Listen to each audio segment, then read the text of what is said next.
Welcome back to Nick Lenz's Comic Corner, classic slash no classic. This is episode 1402 and Doubleshot number 1298. Yep, 1298. Now with this one, it is pretty much just... Now these two trades have one character in common. Yes, Namor appears in both. And you're about to find out the reason for it. Alright, first up it is Invaders, Volume 1, War Ghost. Yeah, this collects the first 6 issues of Invaders, Volume 4. Written by Chip Zdarsky, came out 2 years ago. Yep. Oh, fun little fact when it comes to this book. At the time this book was released, it had been 4 years since the end of the previous book by James Robinson, All New Invaders. Here it's classic Invaders in modern day, once again. Plus, I love the artwork here. Yes, the artwork here I think for all the issues, is done by two artists, Butch Goose and Carlos Magano. Yes, this is gorgeous artwork. Like, oh my gosh, wow. It is so freaking good to see this artwork.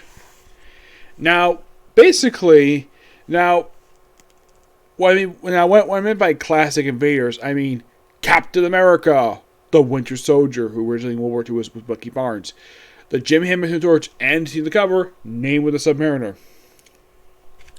Yes, this reveals some stuff happening from the pages of Jason Aaron's Avengers, where Namor is basically on a adventure quest and think there's still a war going on, even though there really isn't. Also, the U.S. Navy doesn't like him very much. Yes, even though that there's an admiral on the side of Captain America, her commander is not. Her commander is a double agent for the Atlanteans. There's also frequent flashbacks here to World War II, where we see stuff like Captain America fighting Masterman. He is a Nazi villain from World War II. We also see, there's this one guy named Tommy who was a friend of the Submariner, and he died. And Namor is basically, he didn't take it too well. He apparently is attacking, oil facilities, he attacked Raxon in Avengers number 9, the current number 9, and, of course, the Invaders. Here's the thing. Because they attack a particular place. Now, Cap points out, though, normally Tony Stark would go all guns blazing, basically, because somebody attacked somebody that's close to him. But thing is, he's not in charge of the Avengers. Oh no, it's the Black Panther. Which, I still have the opinion that this was definitely a good choice. Now, yes, it's been 3 years since he's been the leader of the Avengers. Oh yeah, they also mentioned stuff about the Avengers Mountain here, which is so nice. The fact they bring it up in here, it's not exactly very roomy as the Avengers. He thinks Avengers Mountain is not that roomy. It's in the body of a dead Celestial. Of course, there's plenty of room in the thing Avengers Mountain, which is basically a body of a dead Celestial. Yep, and of course they fight Namor. And, of course, Winter Soldier. They mentioned what happened in the pages of Secret Empire. That's interesting. Yeah, bring up an event that, here's the thing. Nobody liked that crossover. Nope, nobody did. I've never heard anybody... Now, the only thing positive you could say about the event was the artwork. Yeah, it had great artwork, but it had so much wrong with that crossover. And it didn't mention the main story. Oh, no, it mentioned one of the tie-ins. When it mentioned that, Jim Hammond basically stayed in Atlantis for a brief period of time. Because of Hydra Cap.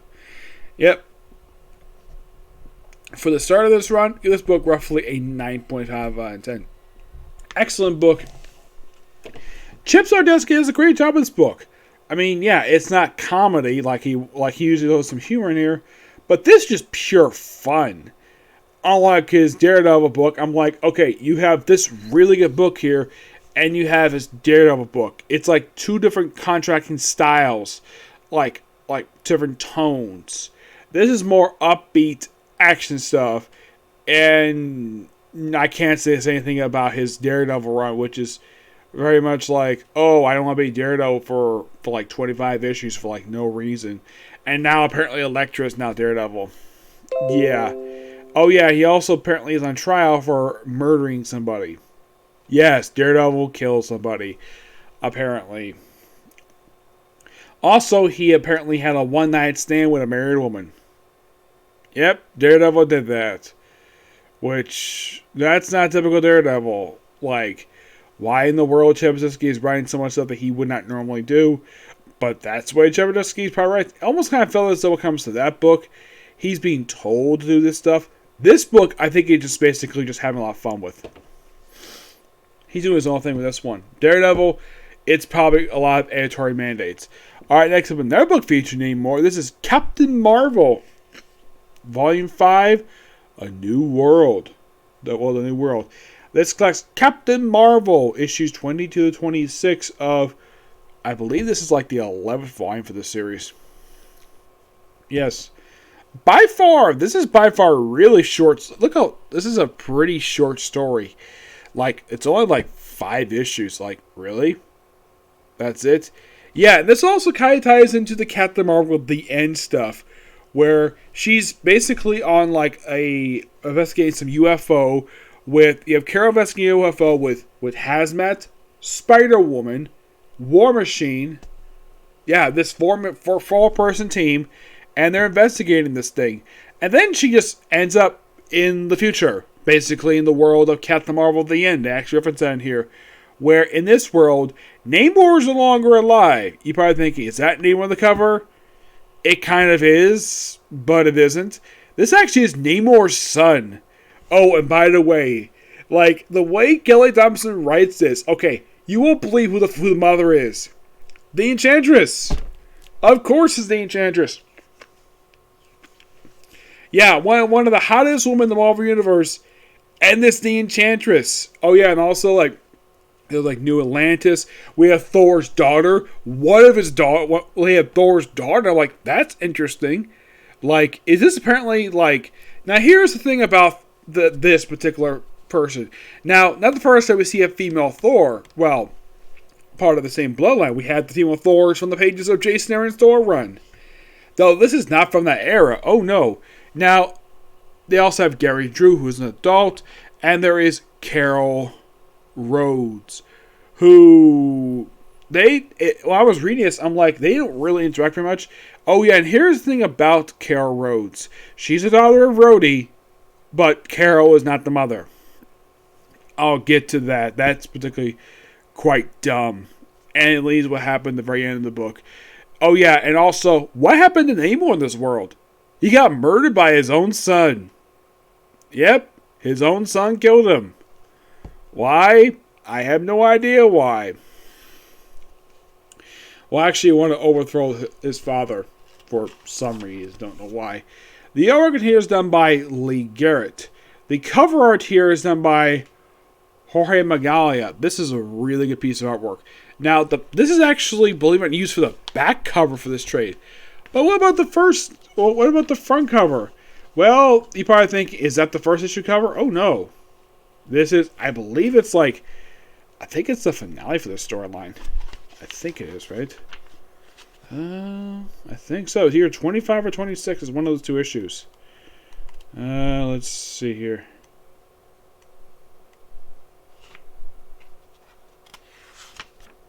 Yeah, it's actually 26. Yeah, it's weird, though, that they chose 26 as the cover for this trade for the front cover, and the back cover is the start of the storyline. Which, I'm like, that's interesting. So eventually, of course, thanks to help from Magic, she's able to get back to present. And then she hugs Hazman and Jessica Drew. Happy to see them both. And then she has a private one-on-one chat with Rhodey. And this is something I thought was really stupid. On the part, I don't think it was Kelly Thompson's idea to do this.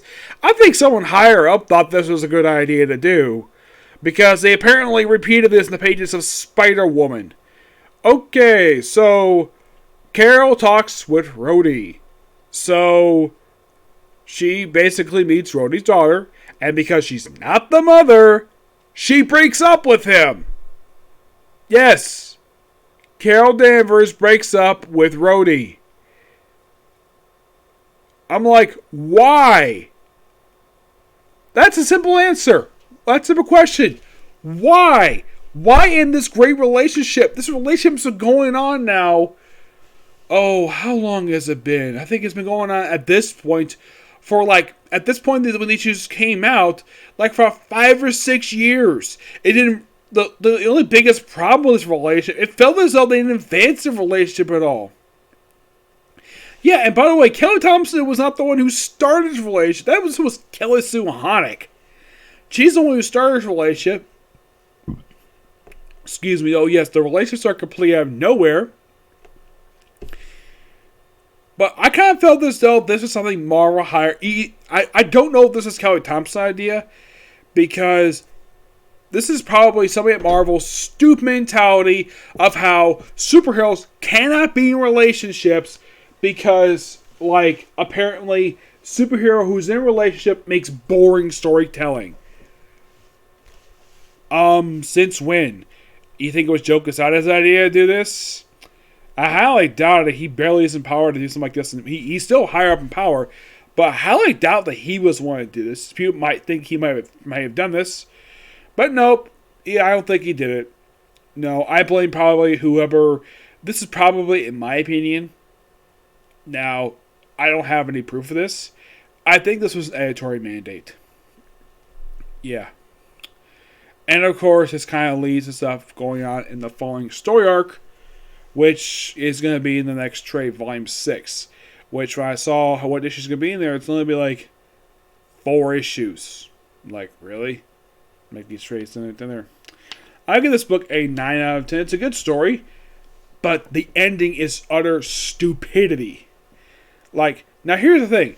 In the most recent issue of Spider-Woman that came out this week, basically Gary Drew broke up with Jessica Drew. Well, not Gary Drew. Roger, the one who was the current Porcupine, who's been dating Jessica Drew since the Dennis Hopeless run. Well, actually, they started dating toward the end of his run on the book. They broke up. Well, he broke up with her because apparently he didn't respect her.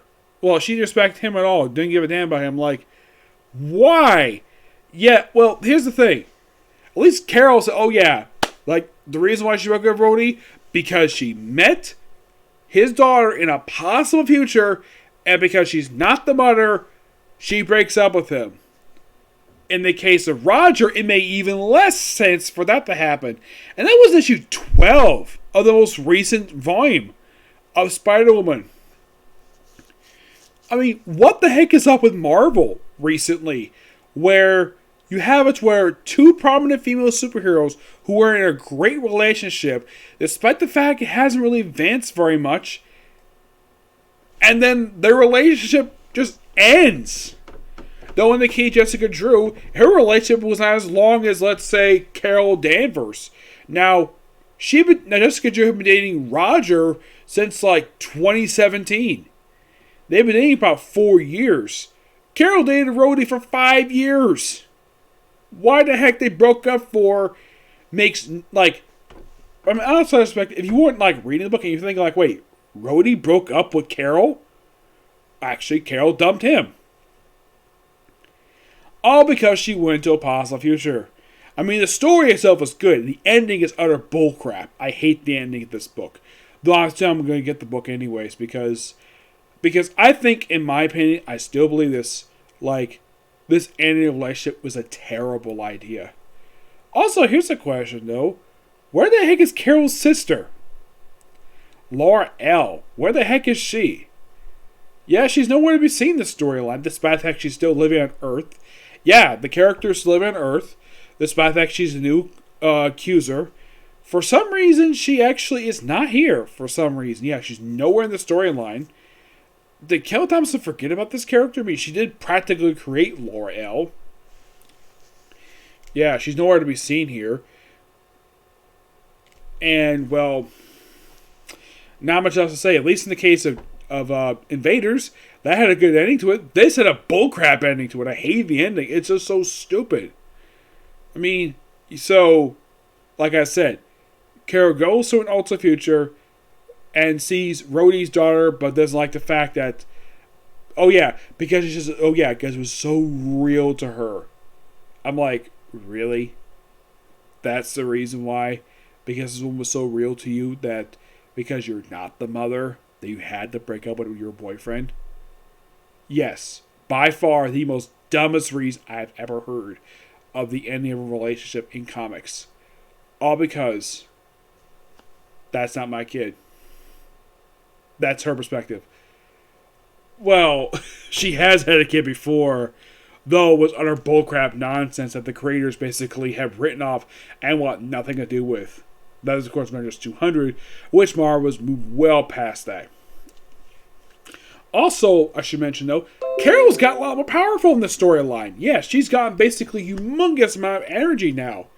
Yes, she apparently has become this, like, beacon. Like, it's almost like she basically went to her binary powers.